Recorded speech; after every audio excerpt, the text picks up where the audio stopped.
Je m'appelle Isabelle Browning et je me présente dans la 11e circonscription du Rhône pour faire entendre le camp des travailleurs. Quand on voit l'explosion des prix dans les quartiers populaires, on se rend compte que la vie elle devient insupportable. Que ce soit le prix de l'essence, le prix des loyers, le prix de l'alimentation. Quand tu es une aide à domicile et que tu dois payer tes déplacements, comment tu es censé faire?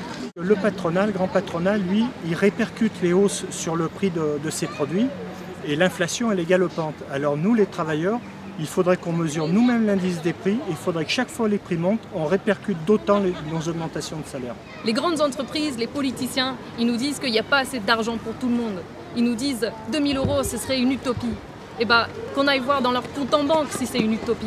À l'usine, j'ai été témoin de nombreuses situations dangereuses, mais quand tu es salarié, tu n'as pas ton mot à dire. C'est tu travailles ou c'est la porte.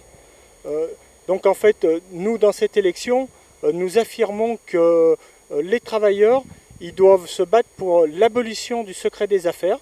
Ça permettrait aux travailleurs et aux populations de mettre le nez dans le compte de ces entreprises et dans leurs affaires. Et ça permettrait de savoir l'argent où il est. Et nous, ça nous permettrait, travailleurs, de l'utiliser pour notre classe sociale, pour les besoins vitaux de la population, les salaires, le pouvoir d'achat. Ici, dans la ville de Givors, il y a des travailleurs de toutes les nationalités. Il y a des travailleurs qui viennent d'Afrique, qui viennent d'Asie, qui sont européens, qui viennent d'Amérique, parce que entre les travailleurs, il n'y a pas de frontières. Les milliardaires et leurs politiciens, comme Macron, comme Biden, comme Poutine, y trouvent leur intérêt à semer la concurrence et la guerre. Nous, les travailleurs, on n'a aucun intérêt à tout ça. Ce qui pourra changer la vie pour les travailleurs, c'est qu'on s'unisse au niveau international.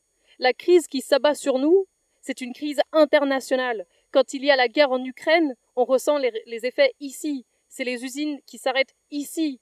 Les intérimaires qui bossent 4 jours sur 5, qui ne sont pas payés correctement, qui ne peuvent pas payer leur loyer. En fait, on est liés à l'échelle internationale. Les grandes entreprises, c'est des monopoles. Un vote pour la candidature lutte ouvrière, c'est un vote qui dit pour la classe ouvrière contre le capitalisme.